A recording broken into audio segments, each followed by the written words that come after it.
Muy buenas noches. Hoy hablaremos del perfil fisiológico. El deporte que nosotros hemos escogido como grupo es el fútbol. Quien les habla, Felipe Troncoso, entrenador precisamente de este bello deporte, entrenador de fútbol. Fabián Pastor, profesor de educación física, y Nelson Guajardo, que es profesor también, es docente y que tiene un magíster en educación. Bien, pero ¿qué es el fútbol y cómo nosotros podemos entender el estudio, cómo podemos estudiar este deporte?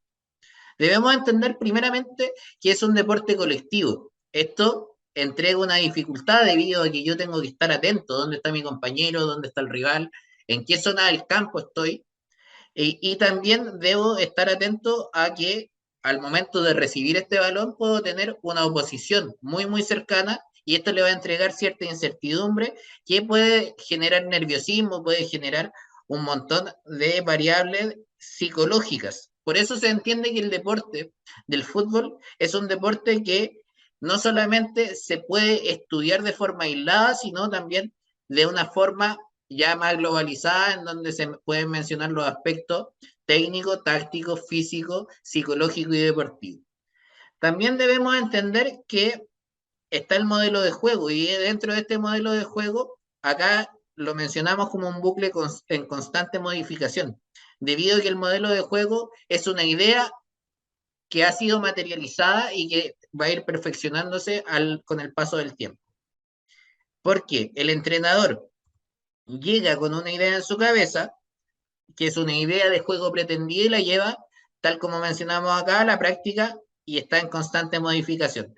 Y esto va a variar dependiendo de los intérpretes, que son los jugadores que van a poder materializar esta idea. Debido a que si yo como entrenador tengo una idea y a la hora de materializarla no tengo los jugadores para poder llevar a cabo, por ejemplo, este esquema táctico en donde falta el portero, nosotros no vamos a poder llevarla a cabo y vamos a tener que hacer modificación dentro de esta idea y eso se le conoce como el modelo de juego.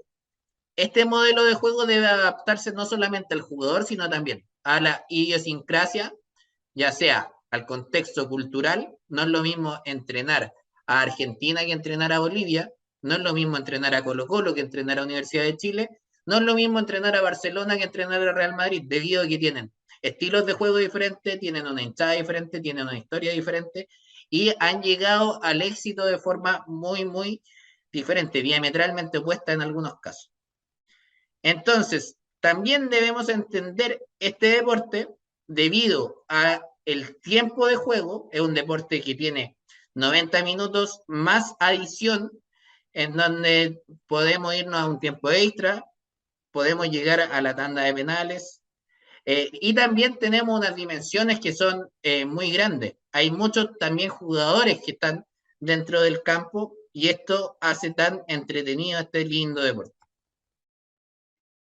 Acá nosotros, dentro de nuestra revisión bibliográfica, que vamos a hacer un pequeño repaso sobre algunos contenidos, sobre algunos papers, sobre algunos estudios que han eh, analizado, que han hecho algún tipo de revisión sobre las variables que participan en este deporte, encontramos este lindo paper en donde acá está la referencia, las demandas físicas de diferentes posiciones en el fútbol y acá podemos ver gráficos de defensor, centrocampista y acá, según la tradición dice huelguista, pero son delanteros, ¿cierto? En donde podemos describir como los colores más oscuros a las intensidades muy altas y los colores más claros hasta llegar a este especie de plomo como el más bajo, ¿cierto? Pasamos por muy alto, alto, medio y bajo. Y sorprendentemente podemos ver que quienes predominan son los bajos, ¿cierto? El jugador pasa más tiempo caminando que realizando un sprint, pero tiene que estar muy bien ubicado dentro de la zona de juego para poder tomar la decisión, debido a que tal como se entiende hoy en día el fútbol, es bastante táctico y quien mejor realiza el juego es quien más rápido piensa y no muchas veces quien más rápido corre, pero sí a la hora de correr debemos marcar diferencias y eso es lo que vamos a estudiar acá. Por eso acá nosotros mencionamos desplazamiento y velocidad. Esto nos ayudará a entender en gran parte el deporte desde sus requerimientos en la producción de energía. Bien, acá nosotros obtuvimos una matriz, acá adjuntamos la referencia de donde obtuvimos esta matriz, en donde mencionamos que la distancia total recorrida va a variar entre un rango de entre 9 y 14 kilómetros. Eso ya estamos hablando de alto rendimiento, ¿cierto? Más de 600 aceleraciones y 600 desaceleraciones por juego. También tenemos hasta 40 esfuerzos de muy alta intensidad por sobre los 21 kilómetros por hora por partido, por juego. Y tenemos una relación de 1:12 promedio entre esfuerzos de alta intensidad por sobre 19,8 kilómetros por hora y puede caer en una relación de 1:2 durante periodos intensos. También podemos mencionar que hasta 1400 cambios de velocidad, ahí de acuerdo a la traducción aparece como cambio de actividad, y 700 cambios de dirección cuando voy corriendo hacia un lado y cambio rápidamente de dirección. No menciona los cambios de sentido, y eso es cuando voy corriendo hacia un lado y me devuelvo. Eh, Acá, dentro de lo que nosotros consideramos importante para el estudio del deporte, vamos a revisar los umbrales ventilatorios, la saltabilidad, la fuerza, el consumo de oxígeno, perfil antropométrico y haremos alguna recomendación respecto a los datos que ya tenemos de estudios revisados respecto a las zonas de trabajo recomendadas.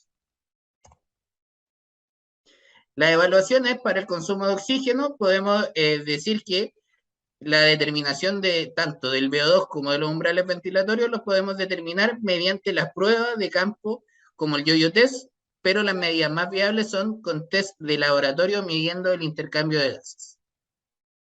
Respecto a la saltabilidad, la evaluación más importante para determinar la saltabilidad, que más adelante lo va a mencionar mi compañero Nelson, CMJ y Squat Jam, las que pueden ser medidas en plataforma de salto.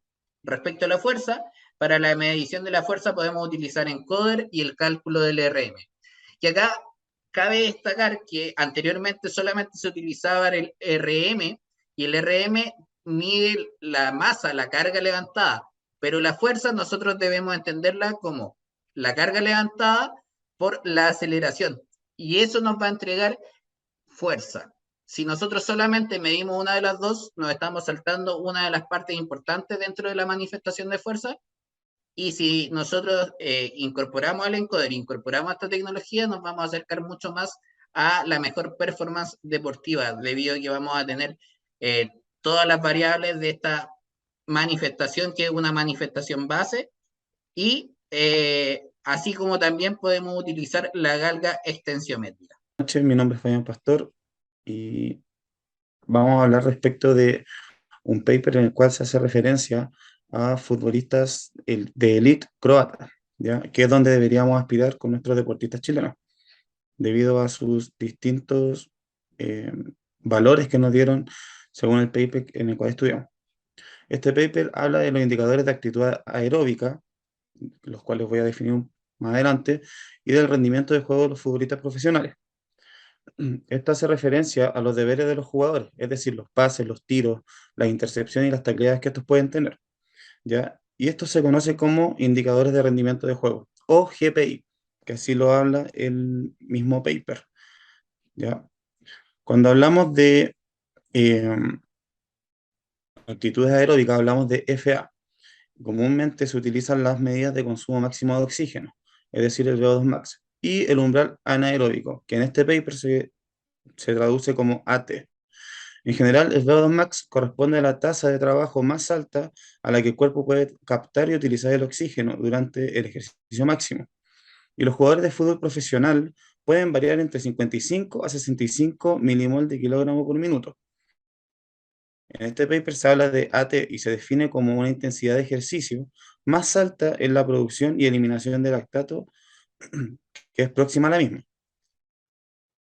Aquí también podemos ver una tabla que es propia del paper y de la cual pudimos establecer distintos gráficos, como los umbrales ventilatorios respecto del VO2 max, su umbral aeróbico y su umbral anaeróbico, Todo esto con respecto a las posiciones de cada jugador, es decir, defensa, centrocampista y delantero, en donde no se observan muchas diferencias. También podemos establecer umbrales ventilatorios respecto de las velocidades, ¿ya? Velocidades que oscilan entre los 12 kilómetros por hora aproximadamente en el umbral ventilatorio 1 y la velocidad máxima de carrera, podría ser cercana a los 19 kilómetros por hora. También tenemos la frecuencia cardíaca, en donde también se pueden establecer umbrales ventilatorios. Pero lo que debemos considerar también a su vez sería la edad de los jugadores. Respecto de esta edad, los delanteros están en el rango etario más alto y son los que presentan niveles más bajos para poder alcanzar el umbral ventilatorio 2. Una de las determinantes importantes dentro de las determinantes, valga la redundancia, fisiológicas, son las mediciones antropométricas. Las mediciones antropométricas nos otorgan resultados tácitos acerca de mediciones de masa muscular, de masa grasa, de peso óseo, ¿ya? Lo cual en general nos entrega al final un somatotipo. Dentro de estas características, el somatotipo que más se repite dentro de los futbolistas es la mesomorfia, ¿ya? Es una estructura de tipo delgado con bastante aumento de su masa muscular y baja en grasa. Esto va a depender obviamente o difiere un poquito de todo lo que son los puestos. Cada puesto, cada lugar en la cancha tiene o se asocia a un somatotipo diferente. Dentro de lo que presentamos a continuación son tres mediciones antropométricas en torno a lo que es la Liga Española, una liga bastante competitiva a nivel mundial, la Liga Chilena y de un equipo chileno, ¿ya? Los cuales sus medidas, principalmente de Ñublense, los cuales sus medidas están asociadas principalmente en el IMC y hay una variación bastante importante. Dentro de la Liga Chilena, el promedio de IMC es de 24,7, a diferencia de la Liga Española, que baja inmediatamente su IMC y los encontramos alrededor de los 22,9. En referencia al equipo chileno ñublense, es que tiene un 24,2 y que se mantiene dentro de los parámetros nacionales. Lo más importante de las mediciones antropométricas es la determinación de diámetros, perímetros y pliegues cutáneos, los cuales en su totalidad nos entregan diferentes datos para poder nosotros interactuar con los somatotipos o con los perfiles fisiológicos a los cuales tenemos que llevar a nuestros jugadores. En este caso, intentar reducir al máximo la cantidad de grasa eh, y aumentar la cantidad de músculo. Todo en torno al perfil del puesto en que se va a desarrollar mi jugador. Necesariamente en algunos casos, cuando estamos sobrepasados de masa muscular, también es una complicación al ejecutar los saltos, los sprints, que son, o las aceleraciones y frenos, que son partes de las condicionantes que tenemos dentro del juego. Otros puntos importantes dentro de las determinantes fisiológicas, nos encontramos con la saltabilidad, punto determinante en las acciones de juego. Es por esto que pusimos diferentes tablas asociadas. En una primera tabla nosotros encontramos una comparación de las selecciones italianas de fútbol masculino y femenino, con dos saltos principalmente, el squat jump y el CMJ, que son dos saltos que se miden en el complejo global de todas las evaluaciones. Estos dos componentes son bien utilizados. Nos da las distancias en centímetros y se pueden utilizar obviamente con plataformas de salto. Así se han utilizado principalmente. En la segunda tabla tenemos una descripción del salto en centímetros también por puesto, entendiendo al arquero como uno de los puestos que tiene mayor saltabilidad, con un 53,30% con un 53, perdón, 30 centímetros de salto. La tabla número 3 nos permite identificar en categorías más pequeñas en los niveles de saltabilidad, los cuales están con una gran saltabilidad debido a que su masa es bastante menor. O sea, a menor masa, mayor saltabilidad. Esa sería nuestra lógica, ¿ya? Entendiendo que la masa es el peso corporal, eh, pero no sé, obviamente no identificamos cuáles son los componentes que nosotros tenemos ahí. Hay músculo, grasa, todo el componente completo, hueso, todo. La fuerza y su derivado, como determinante fundamental dentro de los conceptos de las cualidades básicas, eh, se nos presenta la fuerza. Y la fuerza en el fútbol es la base de todo el movimiento. La fuerza es lo que nos permite a nosotros tener mayores aceleraciones, mayores sprints, mayor distancia o mayores elevaciones, los saltos verticales, etcétera. Las expresiones de fuerza y el trabajo de las diferentes formas de fuerza están principalmente asociadas al trabajo del porcentaje de la RM indirecta o las RM directas, ¿ya? Medidas con sus diferentes instrumentos. Como en el proceso anterior, dentro de los procesos que tenemos para medir saltabilidad, por ende también se puede medir fuerza, tenemos las plataformas dinamómetras, las plataformas de contacto, las plataformas ópticas con infrarrojo, los traductores lineales como son los encoders lineal. Todos estos instrumentos nos permiten a nosotros medir un poco la saltabilidad y la fuerza o los derivados de la fuerza. Cuando nosotros asociamos los diferentes tipos de fuerza al trabajo en el fútbol, necesariamente tenemos que orientar los trabajos principalmente a lo que significa la fuerza isocinética. Y esta fuerza nos permite, obviamente, predecir o anticiparnos a diferentes lesiones que pudiésemos tener. Generalmente, la evaluación isocinética nos permite predecir, obviamente, el corte de ligamento cruzado, que es una de las lesiones más recurrentes dentro del fútbol. Y estas, obviamente, se están ejecutando mediante la evaluación de equipos isocinéticos, ¿ya? Eh, Gran parte importante o como dato importante dentro de los trabajos de fuerza podemos determinar que equipos que llegan a etapas avanzadas en lo que significa la Champions League presentan de repente RMs, porcentajes de RM bastante altos, en algunos casos de 164 kilos de la RM en una RM indirecta, y equipos de menor envergadura o que no avanzan tanto promedian alrededor de 135 kilos en la RM indirecta. Son datos importantes entendiendo que buscamos la mejor o la fuerza máxima que puedan desarrollar para que todos los otros derivados de la fuerza puedan estar a tope. Bueno, como recomendaciones podemos decir que se debería trabajar a una intensidad cercana al umbral ventilatorio 2 para el logro de mejores adaptaciones respecto de la velocidad, del consumo de oxígeno y para lograr también la obtención de mejores resultados respecto al Fat Max y poder establecer también el Fat Zone. Recordemos que el Fat Max hace referencia al 65% del VO2 max.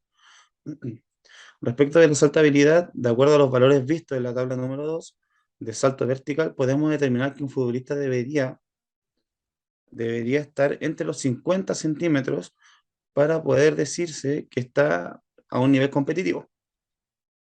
Y con respecto al IMC, se trata de decir o de establecer que hay que alcanzar una disminución de masa para alcanzar altos niveles como los vistos en las tablas comparativas. Se sugiere una disminución en la masa para alcanzar así mejores saltos y sprint. Traducido a esto, una mejora general del rendimiento. Bueno, esta fue nuestra presentación, fue nuestro trabajo respecto del análisis fisiológico del deporte.